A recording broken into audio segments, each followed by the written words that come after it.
रुपेश ने हमारे लड़का को पंजाब में धमकी भी दिया था कि खस्सी खा गए तो तुम क्या किया, फिर कुछ होगा कुछ कर देंगे। यहाँ तो आपदा भी मिलता है, अब तो आपके कुछ नहीं, मेरे पास अभी तक कुछ नहीं आया, कोई कागज भी नहीं दिया है, आया ही नहीं, कोई आया ही नहीं है यहाँ देखने के लिए कोई। इस तरह से आग लगा करके नष्ट कर देना ये बड़ा दुर्भाग्यपूर्ण है।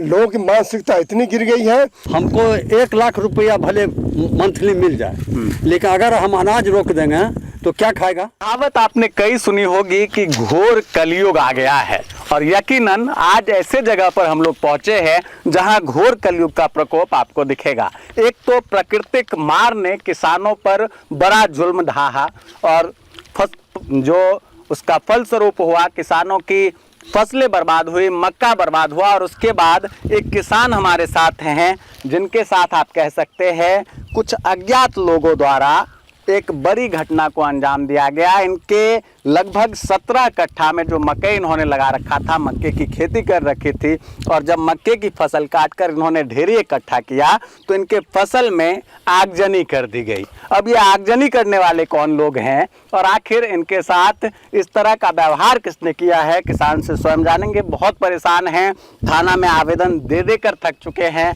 आरोप है कि पुलिसकर्मी अभी तक वेरिफिकेशन करने के लिए नहीं आए। हालांकि एसएचओ साहब से बात हुई, उन्होंने कहा कि हमारे अधिकारी वहां पहुंचे, उन्होंने वेरीफाई किया है और अभी इनसे भी बातचीत की है। एसएचओ साहब कह रहे हैं चिंता मत कीजिए, किसान की पूरी मदद की जाएगी। क्या नाम है आपका? शिवन यादव। शिवन जी, क्या हुआ है? ये जो आग लगा है आप खुद लगा लिए हैं, कैसे हुआ? नहीं सर, हमको पता नहीं है, वो आग लगाने वाला कोई दूसरा है, 2 लड़का है आग लगाने वाला। अच्छा, 2 लड़का है, आप जानते हैं? हाँ, उसको जानते हैं, खूब जानते हैं। पहला दुश्मनी था, पहले हमारा 1 साल पहले हमसे हमारा 16,000 का खस्सी भी खोल लिया था। अच्छा, उसमें पंचायत द्वारा मतलब कॉम्प्रोमाइज हुआ था। एक आदमी कुछ पैसे भी दे दिए, दूसरा आदमी वो पंच में पगड़ी बांध करके हमसे लड़ भी गया, झगड़ा भी कर लिया। बिल्कुल, तो ये जमाल नगर पंचायत है और जमाल नगर पंचायत में इस तरह की वारदात सामने आई है। जो थाना अध्यक्ष है बनमाई तहरीक के, उन्होंने आश्वासन दिया है कि भरपूर मदद किसान की जाएगी। आप कह रहे 2 लड़के शामिल हैं, दोनों लड़के को आप जानते हैं? जी। क्या नाम है आपके? आस पड़ोस में ही रहते हैं क्या? हाँ, आस पड़ोस में पड़ोसी है मेरा। अच्छा। एक का नाम है लव, दूसरा नाम है रुपेश। लव और रुपेश, इन दोनों ने ही आगे रुपेश ने हमारे लड़का को पंजाब में धमकी भी दिया था कि खस्सी खा गए तो तुम क्या किया, फिर कुछ होगा कुछ कर देंगे।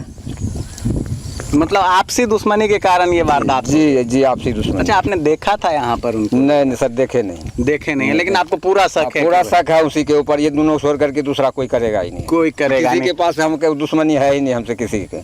किसी के थाना गए थे आप? जी। क्या वहाँ से क्या आश्वासन मिला? वहाँ से तो आश्वासन आवेदन दे के आए हैं। आज दुर्गा साहब खुद बोले थे बड़ा कि हम करेंगे इसका, जैसे भी होगा वैसे करेंगे, लेकिन अभी तक तो नहीं कुछ किया हुआ। क्या तारीख का घटना है ये? लगभग 25 तारीख का घटना है। 25 तारीख का घटना है। 25 तारीख के रात में? जी। तो अभी आपको इंसाफ नहीं मिला है? अभी तक तो कुछ नहीं। हम यहाँ तक वेरीफाई करने देखने के लिए भी कोई नहीं आया, देखने के लिए भी कोई नहीं आया है। और यहाँ हमारे साथ जमाल नगर के मुखिया जी, सरपंच साहब और यहाँ के कई ग्रामीण मौजूद हैं। बिल्कुल, पैक्स अध्यक्ष साहब हैं। तो गंगा बाबू पैक्स अध्यक्ष है, मुखिया जी है हमारे साथ। यहाँ से मुखिया जी से हम जानने की कोशिश करेंगे, ये जो आपके पंचायत के किसान के साथ इतनी बड़ी वारदात हुई है, कह रहे हैं कि 2 लोगों पर मुझे शक है, उनके खिलाफ कंप्लेन भी दी है, अभी तक कोई कार्रवाई नहीं हुई। आप लोग क्या मांग करते हैं? देखिए, ये जो घटना जिसने भी अंजाम दिया है ये बहुत दुखद घटना है। इनका व्यक्तिगत नुकसान तो है ही है, साथ ही राष्ट्र का नुकसान हुआ है। ये फसल किसान पैदा करता है और पूरे देश में जाता है, जिससे आदमी का जो भोजन चलता है। लेकिन इस तरह की घटना जो है, चोरी करके ले जाओ, ठीक है, ठीक तो कोई भी नहीं है। इस तरह से आग लगा करके नष्ट कर देना ये बड़ा दुर्भाग्यपूर्ण है। लोगों की मानसिकता इतनी गिर गई है कि क्या बताया जाए। साला पुलिस, हम निवेदन करेंगे, थाना अध्यक्ष महोदय से निवेदन करेंगे कि जल्दी से जल्दी इसका पर्दाफाश करें और दोषी को सजा मिलनी ही चाहिए और इसकी क्षतिपूर्ति की बात होनी चाहिए। बिल्कुल, राजकुमार पासवान जी ने अब इस मुद्दे को कुल मिलाकर आप कह सकते हैं कि उठाया है और ये कह रहे हैं कि क्षतिपूर्ति जो है वो तो मिलनी ही चाहिए और जो दोषी है उन पर भी सख्त कार्रवाई हो। ये एक ढेर हमने दिखाया आपको, थोड़ा आगे आइए, आगे चलते हैं। दूसरी ढेर भी आप देखिए, हमने कहा था 16-17 कट्ठे की जो मक्के की फसल है वो बर्बाद हुई है। तो एक ढेर आप वहाँ देख रहे हैं, दूसरा ढेर जो है किसान ने यहाँ पर लगाया हुआ था और इस ढेर को भी आप देखिए, लगभग आप कह सकते हैं कि कई मन मक्का यहाँ पर जलकर पूरी तरह राख हो गया है। मक्के में बिल्कुल भी आप ये कहिए, कोई कहे कि 20% जला, कोई कहे 30% जला, मैं कहूँगा कि पूरी तरह से ये 100% जो है आपको मक्का यहाँ पर जला हुआ दिखेगा। अब मक्के की ढेर पर मैं आके आपको दिखाता हूँ। देखिए, जैसे मैं चलूँगा पूरी धूल उड़ रही है, धूल उड़ रही है, राख हो गई है। और इससे अंदाज़ा लगाया जा सकता है कि जो मेहनत इनकी रही होगी, जो किसान ने मेहनत किया होगा, उस मेहनत को कुछ असामाजिक तत्व के लोगों ने बर्बाद कर दिया है। आप क्या मांग करते हैं? मांग तो यहाँ यही करते हैं शासन से हम मांग तो सर हम यही करते हैं कि इसका जो है कि निवेदन है हमसे थानाध्यक्ष से हाँ। कि इसका जो है निवेदन वो होना चाहिए, सही जांच होना चाहिए और जो किस उसका है उसको कड़ी से कड़ी सजा होना चाहिए और जांच करके सजा हो। आप ठीक है, आपके मन में कड़ी से कड़ी उसको सजा होना चाहिए। इस तरह से जो घटना किया है, इस घटना करने लायक है, आप लोग देखिए ना, तो है ऐसी घटना करने लायक। अब मुझे पूरी 6 महीना का कमाई हमारा था, हमारा 5 परिवार बर्बाद हो गया। बिल्कुल, देखिए भावुक हो गए हैं। और भावुक हो भी क्यों ना किसान, आप देखते हैं किसान आत्महत्या कर लेता है। हालांकि सरकार ने बड़ी पहल की, कई तरह की सब्सिडी देने का ऐलान किया, बावजूद उसके एक तो बिहार में अगर आप देखते हैं तो बिहार में अभी बहुत तरह की समस्या है।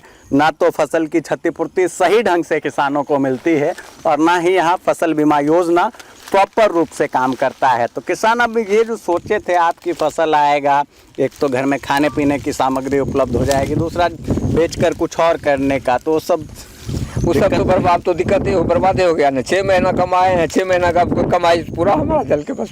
कितना लागत आया होगा इस फसल को करने? लगभग इसमें 40,000 से कम लगा है। 70,000 80,000 का मक्का होगा। 40,000 से 40,000 इसमें खेती के अलावा और क्या कुछ करते? और कुछ नहीं, मजदूरी है खेती के अलावा, बस और कुछ नहीं है मेरे पास। क्या सदस्य हैं परिवार में? परिवार में हम 5-6 सदस्य हैं। 5-6 सदस्य। 2 लड़का है और हम 2 मियाँ बीवी हैं बस। बिल्कुल, देखिए बड़ी कठिनाई और कुल मिलाकर कह सकते हैं किसान को पीड़ा हो रही है। नाम क्या बताया आप अपना? शिवन यादव। शिवन यादव जी को बड़ी पीड़ा है। पैक्स अध्यक्ष साहब भी हैं, एक लाइन उनका भी ले लेंगे और उसके बाद रामकुमार पासवान जी से हम बात करेंगे, जो सोनबरसा विधानसभा क्षेत्र से कांग्रेस के वरिष्ठ नेता जाने जाते हैं। अध्यक्ष जी, आप बताइए, जो नुकसान का आकलन, कितना मन का अंदाजा आप लोगों को लग रहा है कि इस फसल में हुआ है, क्योंकि आप तो पैक्स से भी जुड़े हुए हैं? कितना होगा, कितना था? 18 कट्ठा बता रहे हैं। 4 मन का कट्ठा होता है यहाँ। 80 मन के आसपास। 80 मन के आसपास। 80 मन के आसपास। कीमत को अगर आके तो कीमत आप जो कीमत हम नहीं जानते हैं, लेकिन 80 मन अनाज होगा। अनाज जब यहाँ अनाज हमको 1 लाख रुपया भले मंथली मिल जाए, लेकिन अगर हम अनाज रोक देंगे तो क्या खाएगा? बड़े बड़े आदमी भी। यह क्षति तो हुआ, किसान राष्ट्र का क्षति हुआ, कोई एक आदमी का क्षति नहीं। एक आदमी का क्षति नहीं हुआ। यही फसल जो है अधिकारी भी खाते हैं, यही फसल पुलिस वाले भी खाते हैं, यही प्लस फसल जो है वो नेता भी खाते हैं, और यही फसल जो है आप कहेंगे कि जो न्यायिक प्रक्रिया पर बैठे लोग हैं, जज जस्टिस जिनको लेकर आजकल तरह तरह की चर्चाएं होती है, वो लोग भी यही फसल खाते हैं। तो मुआवजा भी मिलना चाहिए, आरोपी पर सख्त कार्रवाई भी होनी चाहिए, ये यहाँ के लोग मांग कर रहे हैं। क्या नाम है आपका सर? अरुण कुमार यादव। अरुण जी, बताइए, आपके पंचायत में इतना बड़ा घटना हुआ है, बहुत ही निंदनीय है। प्रशासन को इस पर कड़ी से कड़ी कार्रवाई करना चाहिए और उजागर करना चाहिए, ऐसे अपराधी को खोज कर निकालना चाहिए। प्रशासन के धीमी रफ्तार पर अभी तक कोई देखने नहीं आया, यह अफसोस की बात है। इनको आना चाहिए और इनको कड़ी से कड़ी कार्रवाई जो अपराधी है उनके विरुद्ध करनी चाहिए। बहुत ही निंदनीय है और यह बहुत ही गरीब और निसहाय किसान है। कर्ज लेकर खेती करता है, क्या खाएगा? कर्ज लेकर खेती किए थे और कोई आमदनी है मेरे पास।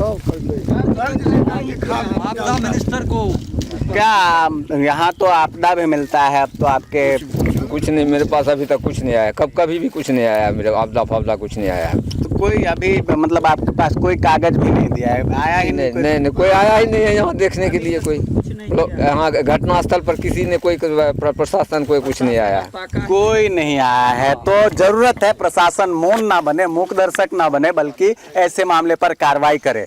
और हम इस आवाज को उठा चुके हैं। अब बनवा इटहरी के जो थाना अध्यक्ष हैं उनकी जिम्मेदारी बनती है कि न्याय दिलाए। जब तक किसान को न्याय नहीं मिलता है तब तक हम आवाज को बुलंद करते रहेंगे, चाहे उसके लिए हमें जिला के जो एसपी हैं उनसे बात करना पड़े या आपदा मिनिस्टर। बिल्कुल, आपदा मिनिस्टर। आपदा तो चलिए ठीक है, वो आगे की प्रक्रिया है, लेकिन पहले है कि कानूनी कार्रवाई, चूंकि प्राकृतिक आपदा के रूप में कहीं ना कहीं ये मामला आता है। हालांकि कुछ असामाजिक तत्व द्वारा ये कराया गया है, लेकिन जो मानने वाली बात है वो ये है कि एक किसान जो कर्ज लेकर खेती करता है उसकी पूरी फसल पूर्णतः बर्बाद हो गई है। खेत की फसल खेत में ही रह गई और इसके लिए जिम्मेदार जो लोग हैं उनको तुरंत हिरासत के अंदर पुलिस वालों को लेना चाहिए, गिरफ्तारी होनी चाहिए। आप तमाम दर्शकों का बहुत बहुत धन्यवाद। नमस्कार।